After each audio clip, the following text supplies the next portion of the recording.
Hello friends, welcome to my YouTube channel. Thanks for watching this video. Exercise 14.1 से question number 7 करेंगे. State the number of lines of symmetry for the following.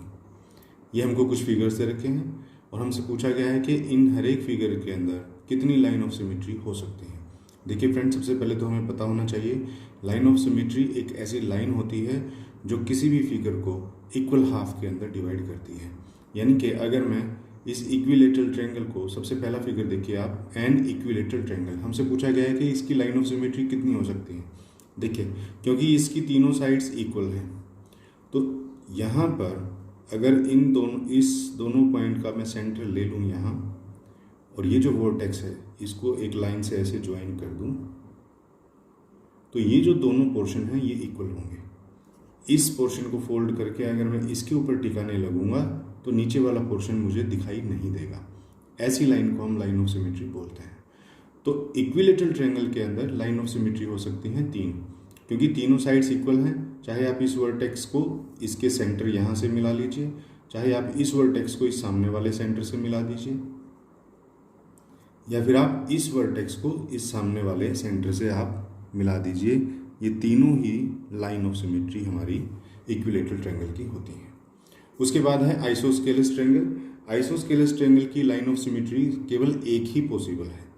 कारण ये है कि इसकी ये दो साइड्स बराबर होती हैं और ये तीसरी साइड जो है बराबर नहीं होती. अब इस तीसरी साइड का मैं सेंटर लेकर के और इस वर्टेक्स से अगर एक लाइन इस तरह से कर दूंगा तो ये लाइन ऑफ सिमेट्री पॉसिबल है. ये वाला पोर्शन जब फोल्ड होकर के इसके ऊपर टिकेगा तो नीचे वाला पोर्शन दिखाई नहीं देगा. लेकिन अगर मैं इस वर्टेक्स से इसका सेंटर लेकर के करूँगा तो देखिए ये वाली साइड लंबी है और ये वाली साइड छोटी है. जब मैं इसको ऐसे फोल्ड करूँगा तो ये वाली जो चोंच है ये बाहर नज़र आएगी और वो जो फिगर होगा वो सिमेट्रिकल नहीं होगा. तो इसीलिए इक्विलेटरल ट्रायंगल के अंदर 3 लाइन ऑफ सिमेट्रीज पॉसिबल है, आइसोस्केलस के अंदर 1 लाइन ऑफ सिमेट्री पॉसिबल है, और स्केलिन ट्रायंगल एक ऐसी ट्रायंगल जिसकी कोई भी साइड इक्वल नहीं होती. तो इसके लिए तो कोई भी लाइन ऑफ सिमेट्री बन ही नहीं सकती, क्योंकि आप एक वर्टेक्स से सामने वाले का अगर मिड पॉइंट लेकर के उसे फोल्ड करोगे तो ये जो साइड्स हैं ये लंबी है और ये छोटी है, ये टिकेगी ही नहीं एक दूसरे के ऊपर. तो इसीलिए स्केलिन ट्रायंगल की लाइन ऑफ सिमेट्री होती हैं 0.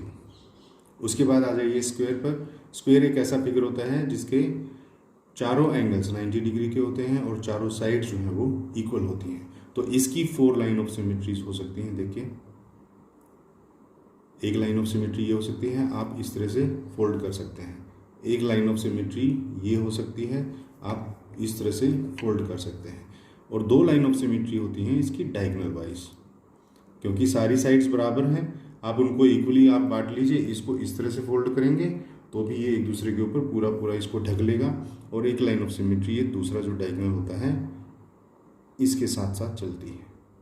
तो इस तरह से स्क्वायर की जो लाइन ऑफ सिमेट्रीज होती हैं वो होती हैं 4. उसके बाद है रेक्टेंगल की लाइन ऑफ सिमेट्री होती हैं 2. देखिए, यहाँ पर रेक्टेंगल एक ऐसा फिगर होता है जिसकी आमने सामने की साइड्स जो है वो बराबर होती हैं और चारों एंगल जो है वो 90 डिग्री के होते हैं. तो आमने सामने की अगर बराबर हैं तो केवल आमने सामने की ही लाइन ऑफ सिमेट्री पॉसिबल है. इसको आप ऐसे फोल्ड कर सकते हो और इसको आप ऐसे फोल्ड कर सकते हो. बस, आप इसको डायगोनल वाइज भी फोल्ड नहीं कर सकते, क्योंकि ये लेंथ छोटी है और ये वाली लेंथ बड़ी है. इसीलिए आप इसको डायगोनल से भी नहीं काट सकते हो. तो लाइन ऑफ सिमेट्री रेक्टेंगल के केस में केवल 2 ही पॉसिबल हैं. ऐसे ही रोम्बस पर आ जाइए. रोम्बस भी जो है वो एक पैरेललोग्राम जैसी शेप होती है जिसकी आमने सामने की साइड्स बराबर होती हैं. लेकिन ऐसे फिगर को भी आप केवल 2 लाइन ऑफ सिमेट्री से काट सकते हो. वन इज आपकी 2 इक्वल साइड्स, सामने वाली साइड जो पैरेलल हैं उनको हाफ करके, और दूसरा एक डायगोनल से आप इसको काट सकते हो. क्योंकि यहाँ पर तो ये जो रोम्बस की शेप मैंने बनाई हुई है ये स्क्वायर जैसी आपको नज़र आ रही है, लेकिन एक्चुअल में रोम्बस की शेप थोड़ी सी टेढ़ी होती है पैरेललोग्राम जैसी. तो उसके अंदर केवल 2 ही लाइन ऑफ सिमेट्री पॉसिबल होती है. फिर उसके बाद पैरेललोग्राम आ जाइए. पैरेललोग्राम के अंदर कोई भी लाइन ऑफ सिमेट्री पॉसिबल नहीं है, क्योंकि देखिए पैरेललोग्राम एक ऐसा फिगर होता है जिसकी आमने सामने की साइड्स पैरेलल होती हैं. इक्वल हो ये ज़रूरी नहीं है. तो आप इसको चाहे इस तरह से काटने की कोशिश कीजिए, चाहे इस तरह से काटने की कीजिए, जब आप इसको फोल्ड करेंगे तो ये जो कॉर्नर्स हैं ये इन कॉर्नर्स के साथ मैच नहीं होंगे, ये साइडों में अलग से आपको बाहर निकले हुए नजर आएंगे। तो इसीलिए पैरेललोग्राम के जो लाइन ऑफ सिमेट्री है वो है 0। फिर है क्वाड्रिलेटरल। क्वाड्रिलेटरल यहाँ पर एक ऐसा क्वाड्रिलेटरल बनाया गया है जिसकी कोई भी साइड इक्वल नहीं है। क्वाड्रिलेटरल एक 4 साइडेड फिगर होता है। अब वो चाहें तो एक स्क्वायर भी हो सकता है, अगर कोई क्वाड्रिलेटरल स्क्वायर है तो उसकी तो 4 हो सकती हैं, लेकिन यहाँ जो क्वाड्रिलेटरल हमने ड्रॉ किया है यहाँ पर ये एक ऐसा क्वाड्रिलेटरल है जिसकी कोई भी साइड बराबर नहीं है, तो इसकी लाइन ऑफ सिमेट्री भी 0 हो जाएगी, क्योंकि आप इसको किसी भी तरह से काट के देखोगे तो दोनों पार्ट्स इक्वल नहीं होंगे, एक दूसरे को ओवरलैप नहीं करेंगे। उसके बाद है रेगुलर हेक्सागन। रेगुलर हेक्सागन एक ऐसा फिगर होता है जिसकी 6 साइड्स होती हैं और सारी की सारी साइड्स एक दूसरे के बराबर होती हैं। तो ऐसे फिगर को आप 6 तरीके से काट सकते हो। हर एक जो वर्टेक्स होता है वो अपने सामने वाले वर्टेक्स से एक लाइन ऑफ सिमेट्री बना सकता है, क्योंकि सारी साइड्स इक्वल हैं। जहाँ से भी आप उसको फोल्ड करोगे वो एक दूसरे को ओवरलैप ही करेंगी।